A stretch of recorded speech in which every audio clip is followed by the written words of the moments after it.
One of the questions I ask sales audiences everywhere is, if it was completely up to you, who would you want to be in control of the conversation? You or the customer? When you meet with a customer, who would you like to be in control? Invariably, raise your hand. I said, raise your hand if you'd like to be in control.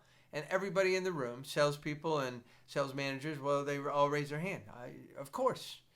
Why? Well, then we can navigate the conversation to things that benefit what we're trying to accomplish.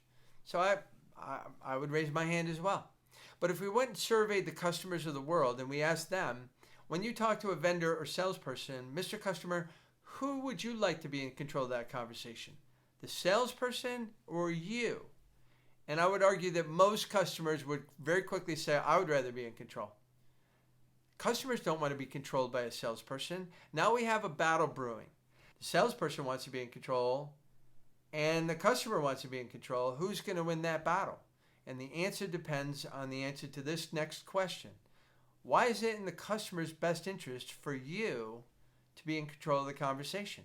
And the answer is because you should know how you add value.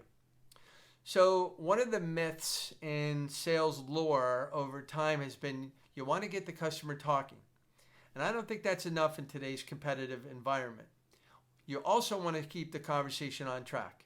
So if you spend 30 minutes with a customer, 10 minutes, an hour with a customer, and the conversation, and they talk and talk and talk, randomly meanders all over the place, you might touch on a couple of key points.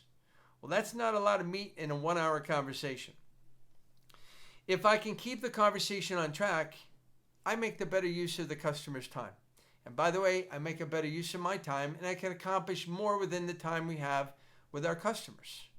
So the reason to be in control is not because we're some kind of control freak. It's not because we want to somehow be in charge. The reason to be in control is to make the best use of the customer's time and our time. Now, there's 2 ways to try and control the conversation, and it all comes down to punctuation, which we learned about in the 2nd grade. Periods or question marks. So what they didn't teach in the 2nd grade is how to manage conversations using statements and questions. So let's suppose the conversation is going down a path and you want to reroute it back on track or to some other topic, because maybe there's multiple topics that need to be touched on within the time we have. Let's see what happens if we use a statement. Well, Mr. Customer, that's really interesting about your operational efficiency initiatives, but I'd like to talk about something else now. That just sounds a little dismissive to me. It could sound a little self-serving. It could sound like, Mr. Customer, that wasn't very important to me. So I think there's a lot of risk with directing conversations in a statement-based way, which is why I've written 0 books called Statement-Based Selling.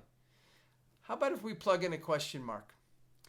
Mr. Customer, that's really interesting about your operational efficiency initiatives. Do you mind if I ask how that's going to impact your productivity goals and how that will stack up against your competition in the next 12 to 18 months? All of a sudden, now we've gone from operational efficiency to productivity to competition. Turns out he or she who asked the question has the power in the conversation. They determine the subject, they determine the pace, and you determine the depth. So if you want to move the conversation along, you can ask a question that moves it ahead to something farther down the road. If you want to get into more depth, you can then do a deeper dive into more depth on whatever the topic at hand. If you want to move to another subject, and you should practice this. Next time you're at a neighborhood dinner party, next time you're talking with your friends at the water cooler, you can ask anything you want. You're in charge of the conversation if you're the one asking the questions. What kind of sports do you like? Where did you grow up?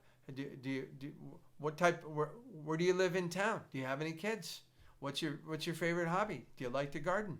What's the weather going to be tomorrow? You can go anywhere you want with question marks. And now I would ask you this.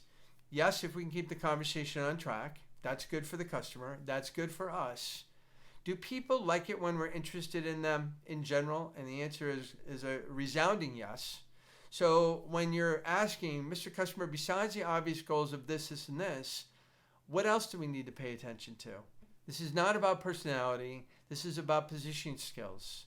It's about using question-based technique to control the conversation to make a better use of the customer's time. Do that, and you will also give yourself another unfair competitive advantage.